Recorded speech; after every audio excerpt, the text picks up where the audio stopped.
Hi there. Last night I was tossing and turning, as they say, unable to sleep, unable to go to sleep. And it suddenly occurred to me that I know what heaven is. I may not know who God is, but I know what heaven is. And heaven is a place, to me, that where you don't need anything, and you don't think that you need anything, so you don't want anything, and you don't think that you want anything, and you don't think that you're in love with something, or you don't think that you desire something. Like you don't, you're just liberated from all desire. Really, to put it bluntly. I mean, I was thinking of in the lower worlds, in this world, for example, the motor car. I've never learned to drive because I can't see to drive. So I've never been interested in cars. I've never wanted a car. I've never wanted to buy a car. I never read magazines about cars. I never go to car shows. I have not the least idea, what's going on in the car industry.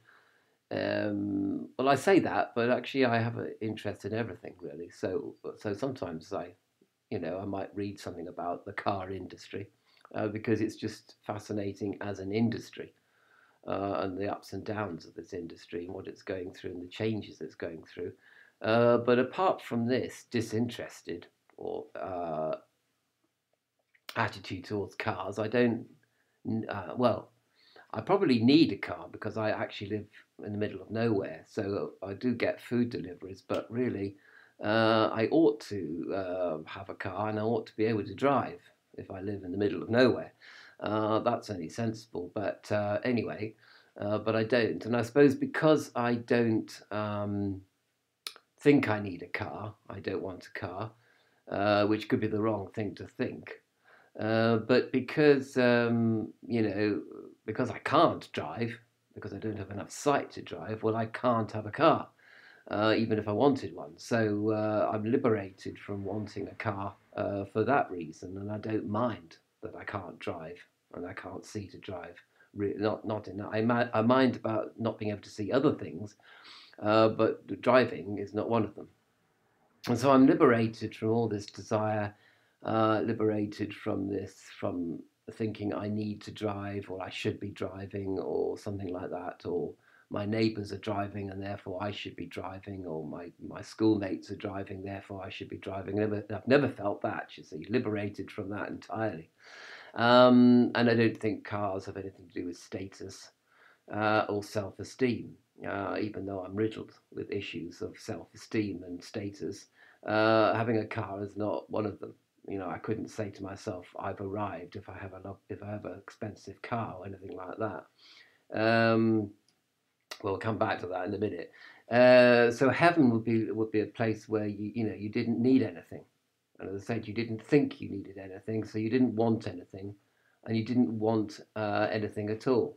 In that sense of needing or thinking you needed something, or just plain.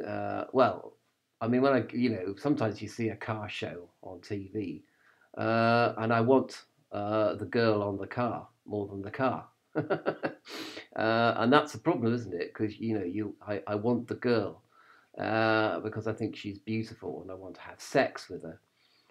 But you could write the script, couldn't you? Really, after 6 months of exploratory sex, you find that you've got nothing in common with the person you're sleeping with, and you don't even like them as a person. They irritate you in many different ways, and you don't have anything in common, and you split up from them.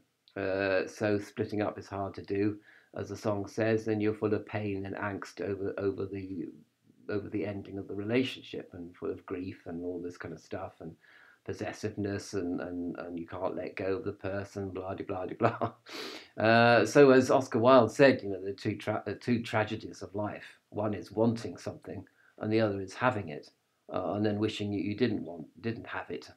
And then the grass is always greener on the other side. So you end up having a beautiful girlfriend or a boyfriend, and then you find somebody else that you fancy more. or that you get on better with, or whatever, or you wish you were with them instead of the other person. Um, so I say all this, but obviously YouTube is crammed full of videos discussing all this. I'm no expert on this, but I just feel it's so liberating, not wanting something, and or someone, or liberating not needing someone or something. I suppose when people have finally become free of a relationship and they don't need that person anymore, and they don't want that person, then they feel this fantastic sense of freedom, you know. And imagine if everything was like that. Imagine if you didn't want anything or need anything, and that would be heaven, really, because the feeling of liberation would be all that you would really want, and you'd have that, you know. And what about God? Well, you'd have God, so you wouldn't need God or want God because you'd have God. But then, would you love God if you had God? Or would you want to go and have some other experience other than God? Like Lucifer perhaps wanted another experience other than God. And that's why he rebelled against God and was thrown out of heaven, as the myth goes. And is this not a metaphor for, even if we had a perfect world, would we still want to be in that world, or would we want to be in an imperfect world instead? And I think of Agent Smith in the classic movie The Matrix, who said that that when they made the Matrix perfect with no suffering in it, they lost thousands and thousands of cells because everybody kept waking up and saying, "Oh, I hate this perfect life and perfect world. We want to suffer instead." And so he said we recreated the Matrix to include suffering and scarcity and horrible things and death and war and violence and terrorism and abuse and rape and all this, just to make you happier, so that you never woke up to where you actually are, which of course is in our factory providing battery energy from your bodies. Um, Go check out The Matrix again, or if you haven't, if you lived under a stone and you've never watched The Matrix, watch it, because it's surprisingly great. Surprisingly a great film, one of the greatest science fiction films ever made, really, I think. Terrific, and of course has a cult following even today. Um, but heaven would be this place where you would just liberate. I'm just going on the fact that I don't want a car, and I feel so liberated in the fact that I don't want a car. Even if perhaps I need a car, I still don't want a car, and I've accepted that I can't have a car because I can't see to drive. And this beautiful feeling of acceptance and non-desire is something which is so lovely that it is literally heavenly. Whereas if I think of music technology and music software, I want lots of software and I keep wanting more software and different software. And either I can't have it because I can't afford it, or I haven't got time to fly the software. So therefore, it's no point in getting it. And this is the cause and source of frustration and fury and resentment towards life and feelings of lack of self-esteem. And if only I'd worked harder when I was younger, I would have more money now, and then I could afford the software that I wanted. But I've always been a slothful, lazy person, and not a bit bothered about financial aspiration and financial increase. So I've only got myself to blame if now at the age of 60 I can't afford lots of things that I want. And of course, I'm also having to look after my disabled, insane daughter, who requires a huge amount of financial support, which means that I have no money left for anything that I want.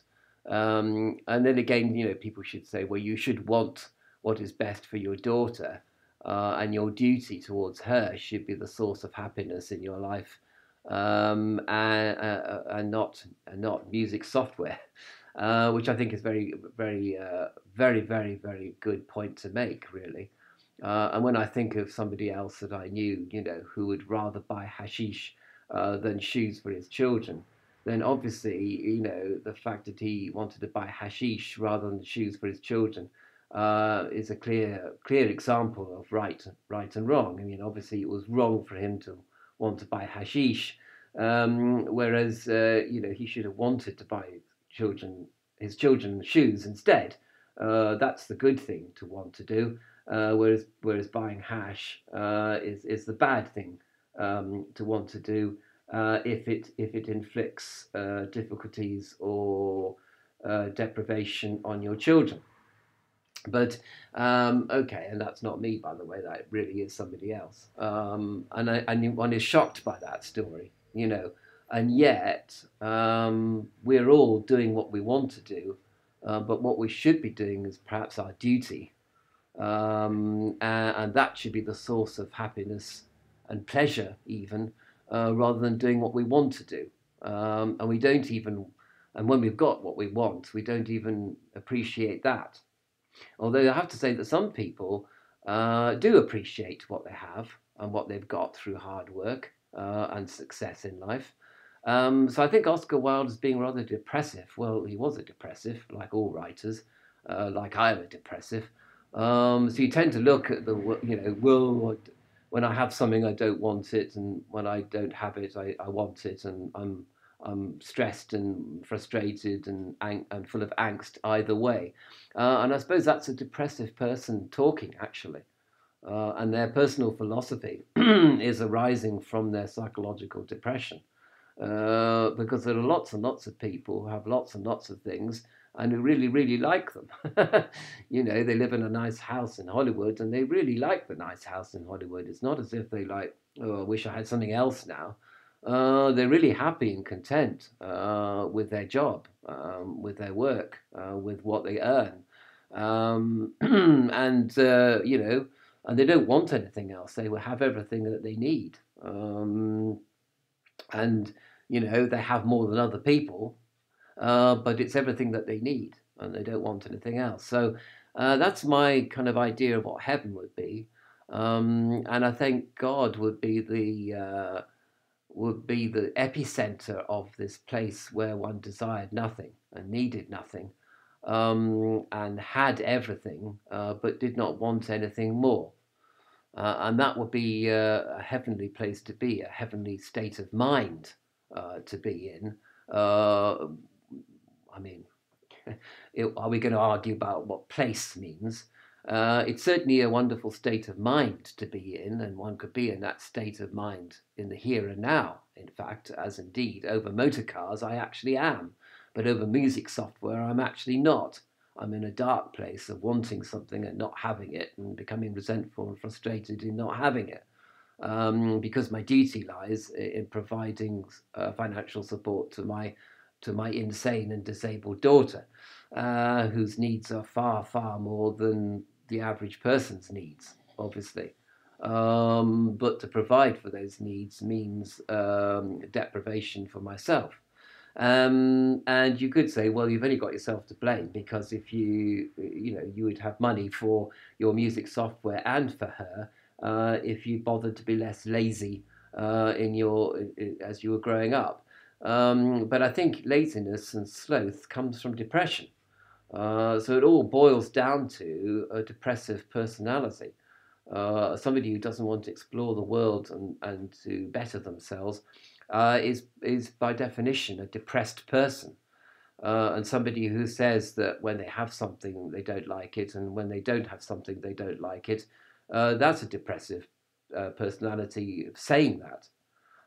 So your Oscar Wildes of this world are depressed people, and screwed up people, whatever that means. And maybe I'm a rather screwed up person. And this is why, I'm in the position that I am today, which surely is a bit like, not being able to drive because you can't see to drive. Really, I should just accept my situation instead of kicking against the pricks, which is an English phrase about which really denotes frustration on a fundamental level. And that being so, I should treat everything that I want and can't have as being a source of liberation rather than oppression.